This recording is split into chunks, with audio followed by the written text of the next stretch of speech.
নমস্কাৰ চাবলৈ আৰম্ভ কৰিছে আসাম মিনহাজ ইউটিউব চেনেল আৰু এই মুহূৰ্তত দিব লৈছো সন্ধিয়াৰ কেইবাটাও গুৰুত্বপূৰ্ণ খবৰ আৰু এনে ধৰণৰ খবৰ নিতৌ চাই থাকিবলৈ চেনেলটো সাবস্ক্ৰাইব কৰি ভিডিঅ'টোত এটা লাইক কৰি দিব লৈছো সন্ধিয়াৰ প্ৰথমটো খবৰ বাংলাদেশী বিতানৰ মাজতে সংঘটিত হৈছে এক চাঞ্চল্যকৰ ঘটনা একেলগে আটক হৈছে 6জনকৈ বাংলাদেশী মানকাছাৰ সীমান্তৰে অসমত প্ৰৱেশৰ চেষ্টা চলাইছিল 6জনকৈ বাংলাদেশীয়ে প্ৰকাশ পাইছে বাংলাদেশী কেইটাৰ নাম ফাৰুক আহমেদ আবেদা আখতাৰ জালত পৰিছে আৰক্ষীৰ আৰু মোহাম্মদ ৰাব্বিব মোহাম্মদ জুৱেল মিনহা আখতাৰো পৰিছে আৰক্ষী জালত আৰু লগতে মিনহাজুল ইছলামো জালত পৰিছে সীমান্ত আৰক্ষীৰ হাতত আৰক্ষীয়ে বাংলাদেশৰ পুজবেক কৰে বাংলাদেশী কেইটাক ধুবুৰী মানকাছাৰ সীমান্তত সংঘটিত হৈছে এই ঘটনা দিব লৈছো আন এটা খবৰ উৰিয়াম ঘাটত পূৰ্ণগতিত আৰম্ভ হৈছে প্ৰশাসনৰ উচ্ছেদ অভিযান 5টাৰো অধিক মছজিদ আৰু মাদ্ৰাসাত চলালে বুলডোজাৰ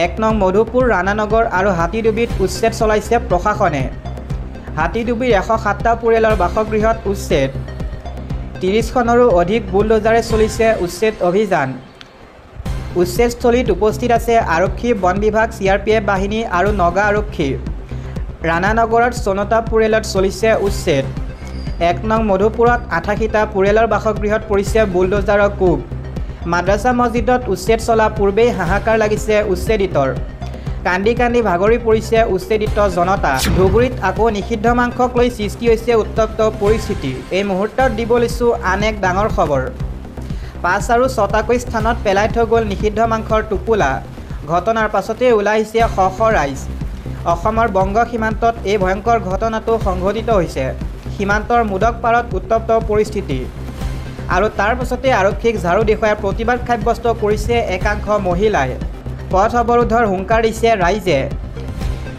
ইতিমধ্যে ঘটনাস্থলীত উপস্থিত হৈছে ছাগলীয়া গাঁৱৰ আৰক্ষী দিব লৈছো আন এটা খবৰ কাইলৈ পুৱাৰে পৰাই মধ্য অসম কপাব বুলডোজাৰে সাজু কৰি ৰখা হৈছে শ বুলডোজাৰ কিন্তু তাৰ পূৰ্বেই নিজে নিজৰ ঘৰ ভাঙি কান্দিছে উচ্ছেদিতই প্ৰশাসনে নহয় এবাৰ ঘৰ ভাঙিলে খুদ বেদখলকাৰীয়ে ঘৰ দোকান ভাঙি তহিলং দিছে বেদখলকাৰীয়ে নগাৰ বাধা নেওচি আজি পুনৰ চলিব উচ্ছেদ ৰেংমা বনাঞ্চলত পৰিছে প্ৰশাসনৰ বুলডোজাৰ আজি আকৌ ৰেংমা বনাঞ্চলত চলিছে প্ৰশাসনৰ উচ্ছেদ অভিযান নগাৰ বাধা নেওচি পুনৰ চলিছে বুলডোজাৰ একেলগে 3খন গাঁৱত আজিৰে পৰা চলিব উচ্ছেদ 1 নং মধুপুৰ ৰাণানগৰ আৰু হাতীডুবি গাঁৱত চলিব প্ৰশাসনৰ বুলডোজাৰ ৰেংমা বনাঞ্চলৰ 3খন গাঁৱত হ'ব প্ৰশাসনৰ উচ্ছেদ পুৱা 9:30 বজাৰ পৰাই 3খনকৈ গাঁৱত চলিছে প্ৰশাসনৰ বুলডোজাৰ দিব লৈছো আন এটা খবৰ ধুবুৰী মানে বাংলাদেশী বুলি ভবাসকলৰ জ্ঞান নাই চিতু বৰুৱাৰ দৰে ব্যক্তিয়ে দেশী শ্ৰমিকৰ সৈতে ভাল কৰা নাই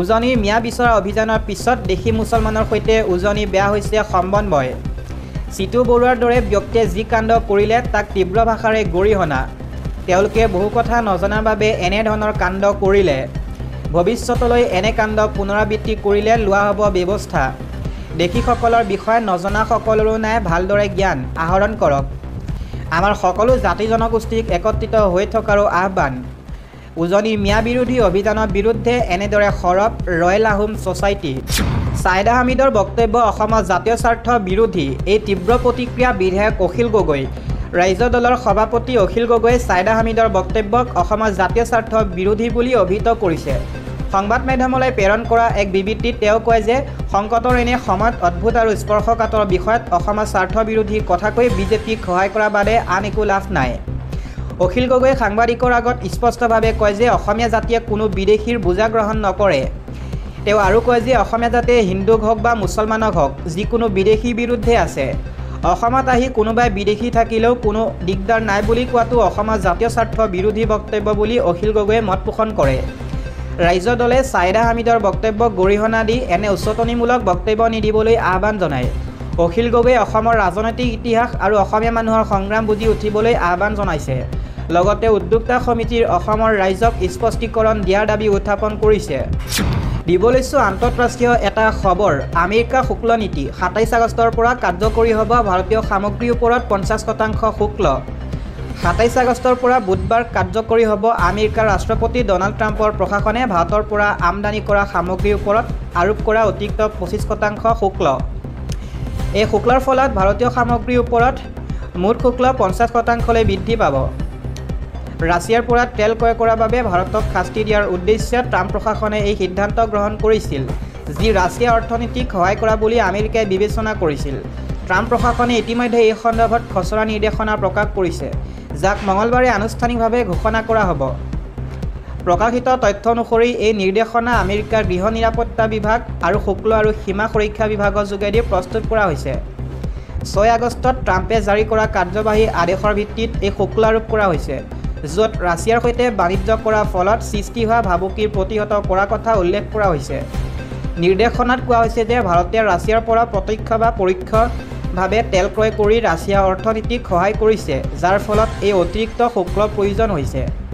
এই শুল্ক নিৰ্ধাৰিত সময়ৰ পিছত আমেৰিকাৰ বজাৰত প্ৰৱেশ কৰা বা গুদামৰ পৰা ওলোৱা ভাৰতীয় সামগ্ৰীৰ ওপৰত প্ৰযোজ্য হ'ব। ভাৰতীয় সময় অনুসৰি পুৱা 9:30 বজাৰ পৰা এই শুল্ক কাৰ্যকৰী হ'ব। ভাৰত চৰকাৰে এই শুল্কক প্ৰত্যাহ্বান জনোৱাৰ লগতে লাইকাক মানি লোৱা নাই বুলি স্পষ্টভাৱে প্ৰকাশ কৰিছে। প্ৰধানমন্ত্ৰী নৰেন্দ্ৰ মোদীয়ে সোমবাৰে গুজৰাটৰ আহমেদাবাদত এক অনুষ্ঠানত কয় যে যিমানেই হেঁচা নহওক কিয় ইয়াৰ সন্মুখীন হ'বলৈ শক্তি বৃদ্ধি কৰিম। ভাৰতক আত্মনিৰ্ভৰশীল কৰাৰ সংকল্প লৈছিলোঁ আৰু সেই পথত আগবাঢ়িছোঁ। জানিব পৰা মতে মঙলবাৰে নতুন দিল্লীত এক উচ্চ পৰ্যায়ৰ বৈঠকত এই শুল্কৰ প্ৰভাৱ আৰু ৰপ্তানিকাৰসকলৰ ওপৰত ইয়াৰ প্ৰভাৱৰ পৰ্যালোচনা কৰা হৈছে। বাণিজ্য বিশেষজ্ঞসকলে কয় যে এই শুল্ক ভাৰতীয় উদ্যোগসমূহ ক্ষতিগ্ৰস্ত কৰিব পাৰে, কিন্তু ভাৰতে বজাৰত বিকল্প বিচাৰি আত্মনিৰ্ভৰতা বৃদ্ধি কৰাৰ দিশত গুৰুত্ব দিছে। দিব লৈছোঁ এটা পলিটিকেল ব্ৰেকিং নিউজ। কংগ্ৰেছে অসমখন ধ্বংস হৈ যোৱালৈ বাট চাই নাথাকিব। বিৰোধী মিত্ৰতাক লৈ 13টা দলৰ এই আহ্বান। সঁহাৰি নহয়, কংগ্ৰেছক বিৰোধী ঐক্যজোঁটত আনুষ্ঠানিকভাৱে যোগ দিবলৈ আহ্বান। 2024 অসম বিধানসভা নিৰ্বাচনৰ বাবে বিজেপি বিৰোধী মিত্ৰজোঁট গঠনৰ ক্ষেত্ৰত হুকা পিছলা কৰি থকা কংগ্ৰেছ দলক বিৰোধী ঐক্যজোঁটত আনুষ্ঠানিকভাৱে সঁহাৰি দি যোগ দিবলৈ আহ্বান 13টাকৈ একত্ৰিত বিৰোধী দলৰ বৈঠকৰ। সোমবাৰে গুৱাহাটীত ৰাজ্যত 13টাকৈ বিজেপি বিৰোধী দলে 2024 নিৰ্বাচনৰ বাবে বিৰোধী ঐক্য বিষয়ক এক গুৰুত্বপূৰ্ণ বৈঠকত মিলিত হয়। প্ৰায় 3.5 ঘণ্টা জোৰা বৈঠকৰ অন্তত অসম সন্মিলিত মৰ্চাৰ সংবাদমেল সম্বোধন কৰে বিৰোধী নেতৃত্বই। সংবাদমেলত লুৰিণজ্যোতি গগৈ, অজিত কুমাৰ ভূঞা, ৰাছেল হুছেইন, সুপ্ৰকাশ তালুকদাৰ আৰু অসম সন্মিলিত মৰ্চাৰ অন্যতম আহ্বায়ক অজিত কুমাৰ ভূঞাই সংবাদ মাধ্যমক সম্বোধন কৰি কয় যে উপ নিৰ্বাচনৰ সময়ত প্ৰদেশ কংগ্ৰেছৰ সভাপতি ভূপেন বৰাই পদত্যাগ কৰাৰ পাছত অসম সন্মিলিত মৰ্চাৰ গঠন হৈছিল। এই সন্দৰ্ভত ভূঞাই কয়, মৰ্চাত 14টা ৰাজনৈতিক দল আছিল। সোমবাৰৰ বৈঠকত 13টা দলৰ প্ৰতিনিধি উপস্থিত আছে। এই বৈঠকত বহুকেইটা প্ৰস্তাৱ গ্ৰহণ কৰা হৈছে। বিজেপিয়ে বিৰোধী ঐক্য ভংগ কৰিবৰ বাবে অপচেষ্টা চলোৱাৰো অভিযোগ উত্থাপন কৰি সাংসদ অজিত কুমাৰ ভূঞাই কয়, আমি যি ঐক্যবদ্ধ বিৰোধিতাৰ সংগ্ৰাম আৰম্ভ কৰি আছোঁ সেয়া বিজেপিয়ে ভংগ কৰিব বিচাৰিছে। 13টা দলৰ বৈঠকৰ পিছতে অজিত কুমাৰ ভূঞাৰ কংগ্ৰেছলৈ আহ্বান। কংগ্ৰেছে অসমখন ধ্বংস হোৱালৈ বাট চাই নাথাকিব। কংগ্ৰেছক আমি ঐক্যবদ্ধ সংগ্ৰামত যোগ দিবলৈ আহ্বান জনাইছোঁ। ঐক্য মঞ্চলৈ আমি কংগ্ৰেছক আমন্ত্ৰণ জনাইছোঁ। কংগ্ৰেছে সঁহাৰি জনাইছে, কিন্তু আমি আনুষ্ঠানিক সঁহাৰি বিচাৰিছোঁ।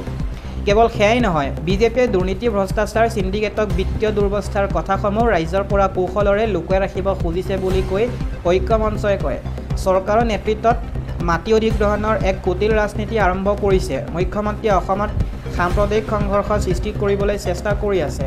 আনহাতে বিৰোধী অসম সন্মিলিত মৰ্চা সাধাৰণ সম্পাদক তথা অজাপৰ সভাপতি লুৰিণজ্যোতি গগৈয়ে কয়, অসমখনত খুব কম দিনৰ ভিতৰত শ্ৰীলংকাৰ দৰে পৰিৱেশ হ'বলৈ গৈ আছে। লুৰিণজ্যোতি গগৈয়ে কয়, কংগ্ৰেছক আমি এই ঐক্যবদ্ধ সংগ্ৰামখনলৈ আমন্ত্ৰণ জনাইছোঁ। অসমৰ পৰিৱেশৰ কথা প্ৰশ্ন কৰিলে মুখ্যমন্ত্ৰীয়ে হিন্দু মুছলমানৰ ৰাজনীতি কৰে। তেওঁ লগতে কয় যে অহা 3 ছেপ্টেম্বৰত চচলত ভূমি অধিকাৰ কাঢ়ি লৈ যোৱা আৰু দুৰ্নীতি বিৰোধিতা কৰি প্ৰতিবাদ সাব্যস্ত কৰা হ'ব। লগতে গগৈয়ে কয় যে ভোটাৰ তালিকাত মিছা ভোটাৰৰ নাম অন্তৰ্ভুক্ত কৰিবলৈ চেষ্টা কৰি আছে। আমি তাৰো বিৰোধিতা কৰিছোঁ। ভোটাৰ তালিকাৰ পৰা বিদেশৰ নাম কৰ্তন কৰিবলৈ আমি দাবী জনাইছোঁ। ছাইদা হামিদে দিয়া বাংলাদেশী প্ৰসংগত দিয়া বক্তব্যক গৰিহণা দি এক প্ৰস্তাৱো সোমবাৰে অসম সন্মিলিত মৰ্চাই বৈঠকত গ্ৰহণ কৰে।